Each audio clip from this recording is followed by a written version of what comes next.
Episode 91, September the 25th, 1915. An author lives great tragedy. One more ghastly memory of Loos. By Robert Graves. Read by Gareth Williams. The famous writer Robert Graves incorporated his war experiences in one of the best-known war books, Goodbye to All That. At the Battle of Loos, he was serving as a lieutenant in the 2nd Battalion Royal Welsh Fusiliers. He was in the very thick of the fighting and lived to describe this bloody action in magnificent, descriptive prose. At the age of 19, Robert Graves joined the British Army in 1914 as a subaltern with the Royal Welsh Fusiliers in France.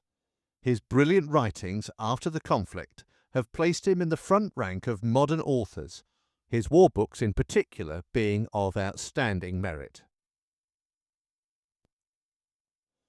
The Béthune to La Bassée road was choked with troops, guns and transport, and we had to march miles north out of our way to get back to Cambrai. As it was, we were held up 2 or 3 times by massed cavalry. Everything seemed in confusion.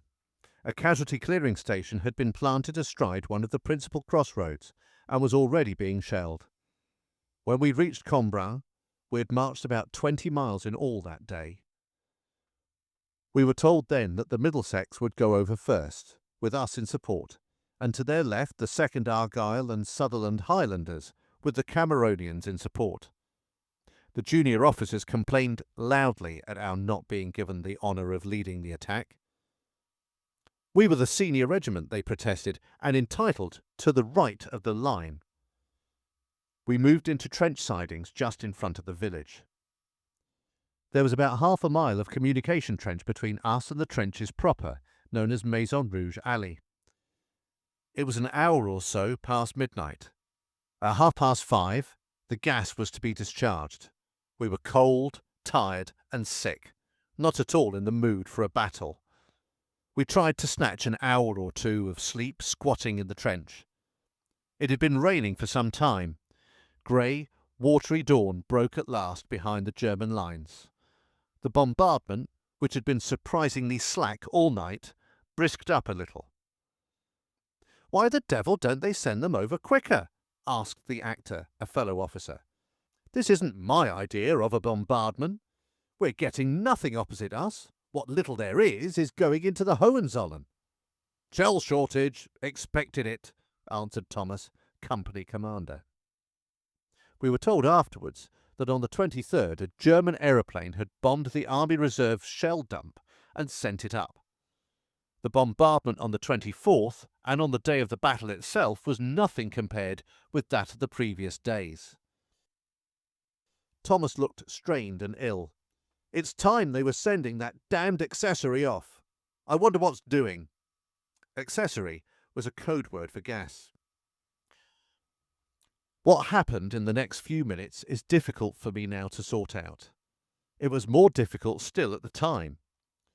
All we heard back there in the sidings was a distant cheer, confused crackle of rifle fire, yells, heavy shelling on our front line, more shouts and yells, and a continuous rattle of machine guns. After a few minutes, lightly wounded men of the Middlesex came stumbling down Maison Rouge Alley to the dressing station. I was at the junction of the siding and the alley. "What's happened? What's happened?" I asked. Among the wounded were a number of men, yellow-faced and choking, with their buttons tarnished green. These were gas cases. Then came the stretcher cases. Maison Rouge Alley was narrow, and the stretchers had difficulty in getting down. The Germans started shelling it with 5.9s. Thomas went through the shelling to battalion headquarters to ask for orders. It was the same place that I had visited on my first night in the trenches. This group of dugouts in the reserve line showed very plainly from the air as battalion headquarters, and should never have been occupied on the day of a battle. Just before Thomas arrived, the Germans put 5 shells into it. The adjutant jumped one way, the colonel another, the regimental sergeant major a third. 1 shell went into the signals dugout and destroyed the telephone. The colonel had a slight wound on his hand. He joined the stream of wounded and was carried as far as the base with it. The adjutant took charge. All this time, A Company had been waiting in the siding for the rum to arrive. The tradition of every attack was a double tot of rum beforehand. All the other companies got it except ours. The actor was cursing. "Where the bloody hell's that Storman gone?" We fixed bayonets in readiness to go up to the attack as soon as Thomas came back with orders. The actor sent me along the siding to the other end of the company. The stream of wounded was continuous. At last, Thomas's orderly appeared, saying, "Company's orders, sir. A Company to move up to the front line." It seems that at that moment the Storman appeared with the rum. He was hugging the rum bottle without rifle or equipment, red-faced and retching. He staggered up to the actor and said, "There you are, sir," then fell on his face in the thick mud of a sump pit at the junction of the trench and the siding. The stopper of the bottle flew out, and what was left of the contents bubbled on the ground. The actor said nothing. It was a crime deserving the death penalty. He put one foot on the Storman's neck, the other in the small of his back, and trod him into the mud. Then he gave the order, "Company, forward!" The company went forward, with a clatter of steel over the body, and that was the last heard of the Storman. What had happened in the front line was this. At 4:30, the commander of the gas company in the front line sent a telephone message through to divisional headquarters. Dead calm, impossible discharge accessory. The answer came back, accessory to be discharged at all costs. Thomas's estimate of the gas company's efficiency was right enough. The spanners for unscrewing the cocks of the cylinders were found, with 2 or 3 exceptions, to be misfits. The gasmen rushed about, shouting and asking each other for the loan of an adjustable spanner. They discharged 1 or 2 cylinders with the spanners that they had. The gas went whistling out, formed a thick cloud a few yards away in no man's land, and then gradually spread back into the trenches. The Germans had been expecting the attack. They immediately put their gas helmets on, semi-rigid ones, better than ours. Bundles of oily cotton waste were strewn along the German parapet and set alight as a barrier to the gas. Then their batteries opened on our lines. The confusion in the front trench was great. The shelling broke several of the gas cylinders, and the trench was soon full of gas. The gas company dispersed. No orders could come through because the shell in the signals dugout at battalion headquarters had cut communication both between companies and battalion headquarters and between battalion headquarters and division. The officers in the front trench had to decide on immediate action. 2 companies of the Middlesex, instead of waiting for the intense bombardment which was to follow the 40 minutes of gas, charged at once and got as far as the German wire, which our artillery had not yet attempted to cut. What shelling there had been on it was shrapnel, and not high explosive. Shrapnel was no use against barbed wire. The Germans shot the Middlesex men down. It is said that one platoon found a gap and got into the German trench, but there were no survivors of the platoon to confirm the story. The Argyll and Sutherland Highlanders went over too on their left. 2 companies, instead of charging at once, rushed back to the support line out of the gas-filled front trench and attacked from there. It will be recalled that the front line had been pushed forward in preparation for the battle. These companies were therefore attacking from the old front line. The barbed wire entanglements in front of this trench had not been removed, so that they were caught and machine-gunned between their own front and support lines. The leading companies were equally unsuccessful. When the attack started, the German NCOs had jumped up on the parapet to encourage their men. It was a Jaeger regiment, and their musketry was good. The survivors of the first 2 companies of the Middlesex were lying in shell craters close to the German wire, sniping and making the Germans keep their heads down. They had bombs to throw, but these were nearly all of a new type issued for the battle. The fuses were lit on the match and matchbox principle, and the rain had made them useless. The other two companies of the Middlesex soon followed in support. Machine gun fire stopped them halfway. Only one German machine gun was now in action. It was at this point that the Royal Welsh Fusiliers came up in support. Maison Rouge Alley was a nightmare. The Germans were shelling it with 5.9s, bursting with a black smoke and with lacrimatory shells. This caused a continual scramble backwards and forwards. There were cries and counter-cries. "Come on! Get back, you bastards! Gas turning on us! Keep your heads, you men! Back like hell, boys! Whose orders? What's happening? Gas! Back! Come on! Gas! Back!" Wounded men and stretcher-bearers were still trying to squeeze past. We were alternately putting on and taking off our gas helmets, and that made things worse. In many places, the trench was filled in, and we had to scramble over the top. Child Freeman, a company commander, got up to the front line with only 50 men of B Company. The rest had lost their way in some abandoned trenches halfway up. The adjutant met him in the support line. "You ready to go over, Freeman?" he asked. Freeman had to admit that he had lost most of his company. He felt this keenly as a disgrace. It was the first time that he had commanded a company in battle.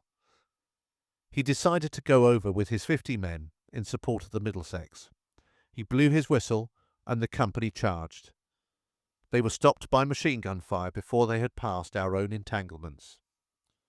Freeman himself died, but of heart failure, as he stood on the parapet. After a few minutes, C Company and the remainder of B reached the front line. The gas cylinders were still whistling and the trench full of dying men. Samson decided to go over. He wouldn't have it said that the Royal Welsh had let down the Middlesex. There was a strong comradely feeling between the Middlesex and the Royal Welsh. The Royal Welsh and Middlesex were drawn together in dislike of the Scots. The other 3 battalions in the brigade were Scottish, and the brigadier was a Scot, and, unjustly no doubt, accused of favouring them. Our adjutant voiced the general opinion. "Well, the jocks are all the same, the trousered variety and the bare-backed variety. They're dirty in trenches, they skite too much, and they charge like hell, both ways." The Middlesex, who were the original die-hard battalion, had, more than once with the Royal Welsh, considered themselves let down by the jocks. So Samson, with C and the rest of B Company, charged. One of the officers told me later what happened to himself. It had been agreed to advance by platoon rushes with supporting fire. When his platoon had run about 20 yards, he signalled them to lie down and open covering fire. The din was tremendous. He saw the platoon on the left flopping down too. So he whistled the advance again. Nobody seemed to hear. He jumped up from his shell hole and waved and signalled, "Forward!" Nobody stirred. He shouted, "You bloody cowards! Are you leaving me to go alone?" His platoon sergeant, groaning with a broken shoulder, gasped out, "Not cowards, sir. Willing enough. But they're all dead." A machine gun traversing had caught them as they rose to the whistle.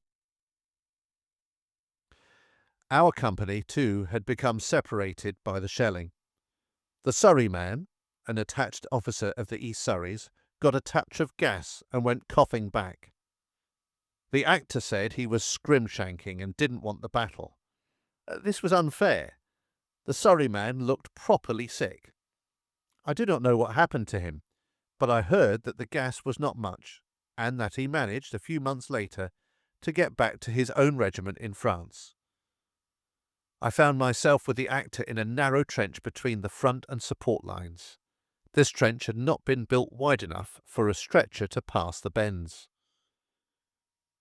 We came on the boy, a ranker company commander lying on his stretcher, wounded in the lungs and the stomach. Jamaica, nickname for the trench mortar officer, was standing over him in tears, blubbering, "Poor old boy, he's going to die. I'm sure he is. He's the only one who was decent to me." The actor found we could not get by. He said to Jamaica, "Take that poor sod out of the way, will you? I've got to get my company up. Put him into a dugout or somewhere." Jamaica made no answer. He seemed paralysed by the horror of the occasion. He could only repeat, "Poor old boy, poor old boy." "Look here," said the actor, "if you can't shift him into a dugout, we'll have to lift him on top of the trench. He can't live now, and we're late getting up." "No, no!" Jamaica shouted wildly. The actor lost his temper and shook Jamaica roughly by the shoulders. "You're the bloody trench mortar waller, aren't you?" he asked fiercely. Jamaica nodded miserably. "Well, your battery is 100 yards from here. Why the hell aren't you using your gas pipes on that machine gun in the Pope's nose? Buzz off back to them." And he kicked him down the trench. Then he called over his shoulder, "Sergeant Rose and Corporal Jennings, lift this stretcher up across the top of the trench. We've got to pass." Jamaica leaned against a traverse. "I do think you're the most heartless beast I've ever met," he said weakly.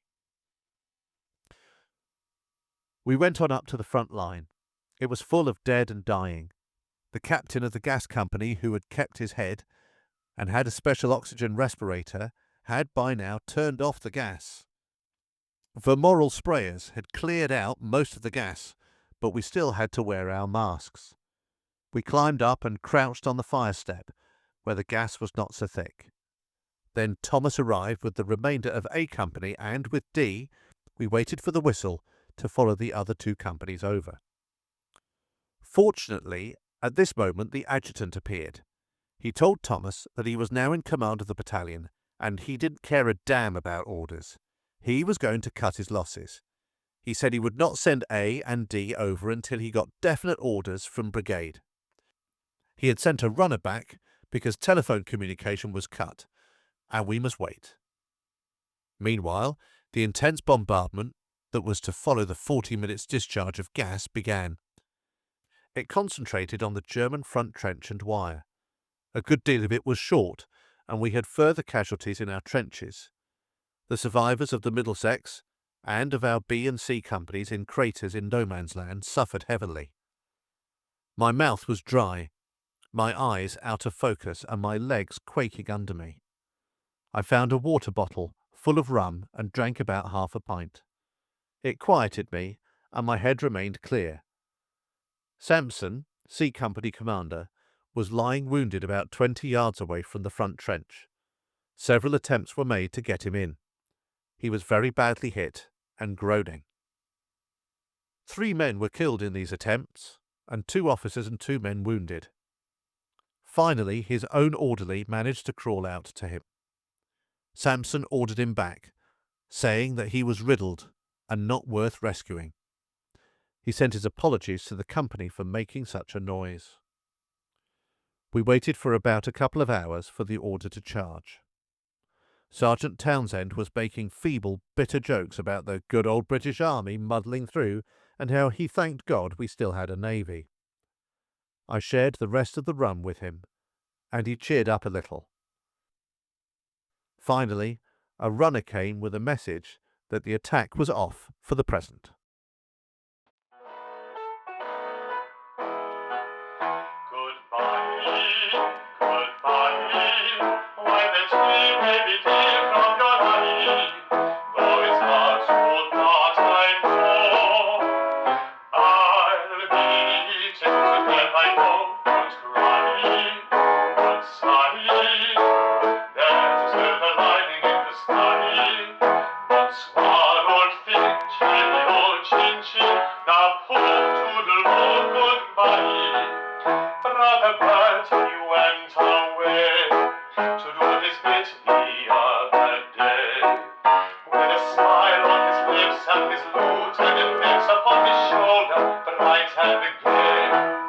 As the train moved out, he said, "Remember me to